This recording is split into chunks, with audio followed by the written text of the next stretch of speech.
Hello, and welcome to Let's Play Eric the Unready Part 38.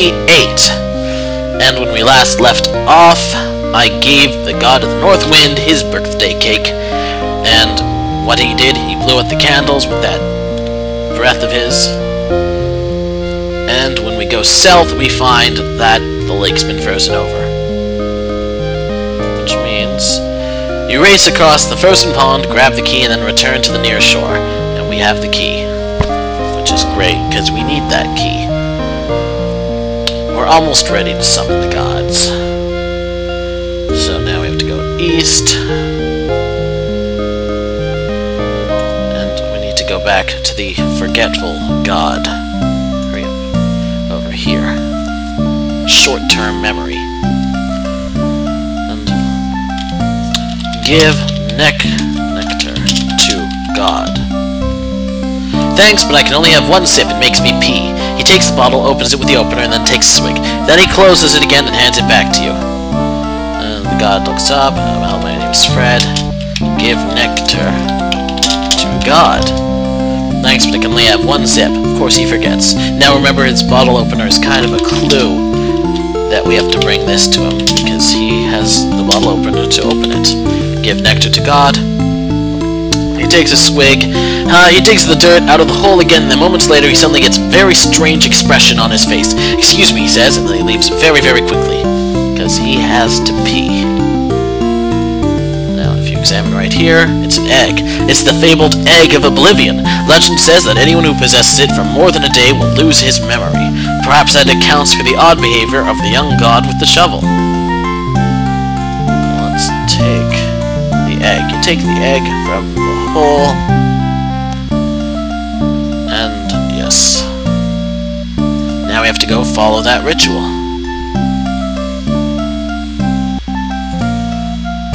Now we have to remember what that ritual is. Which is why I'm going to save over part 21 now. So alright. I'm probably gonna die, actually, because I don't quite remember. Stand on egg. Hardly possible considering you're holding the egg.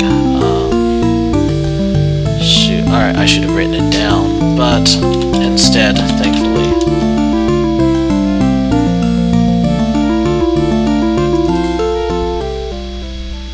Oops, that's not what I wanted.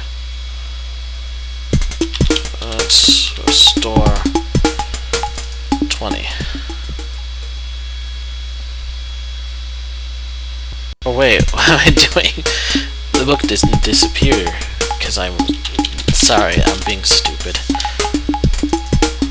I should still have the book because it didn't disappear. So, read book. So again, alright. Put on the costume, smear with woad. Alright.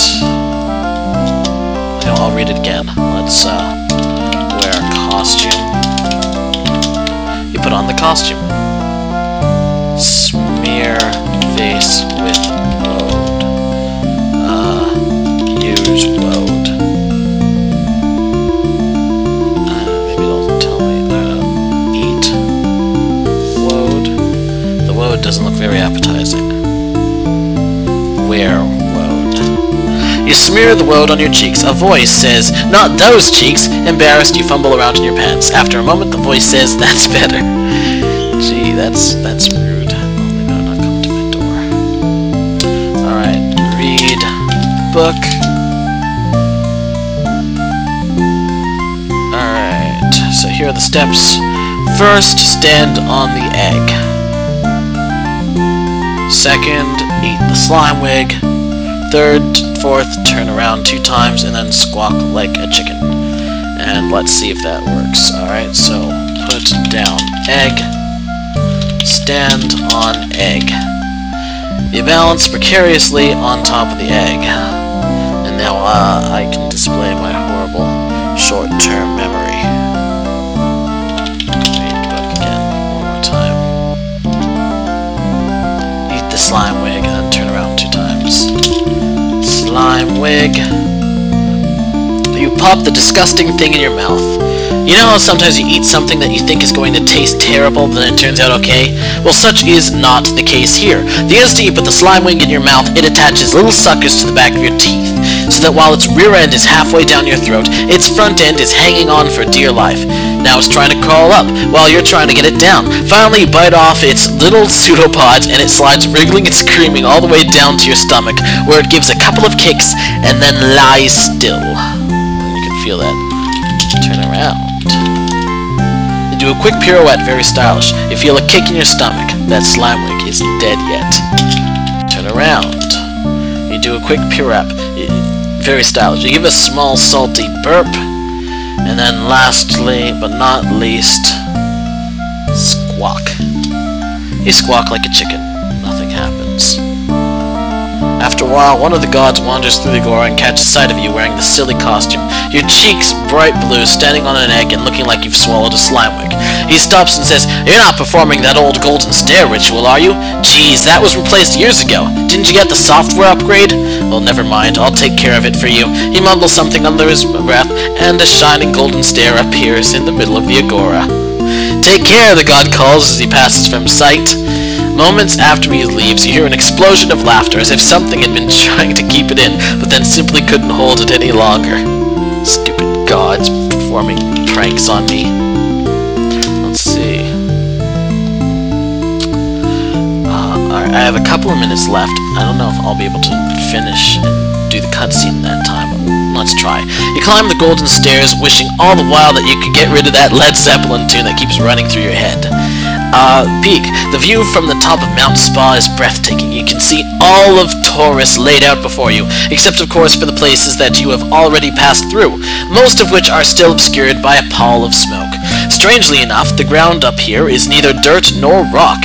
It's a circle of cork, roughly 6 feet in diameter. The crowbar of the apocalypse is lying in the middle of the circle, secured by a golden strap that runs right along the cork to a golden lock at the edge. The only exit from here is the golden stair that leads back down to Agora. Now, thankfully, I have a key. So let's unlock. Lock. With the golden key. You put the key in the lock and give it a twist. The lock falls open, the strap comes loose. Suddenly, the golden staircase disappears. You hear a faint creak coming from the edges of the cork where it fits into the mountain. Alright, let's hurry and see if we can get the cutscene in time. Take crowbar. You take the crowbar. The creak turns into an ominous groan. The cork starts to tremble and shake, but you notice that there's more of it sticking up out of the mountain than there had been before.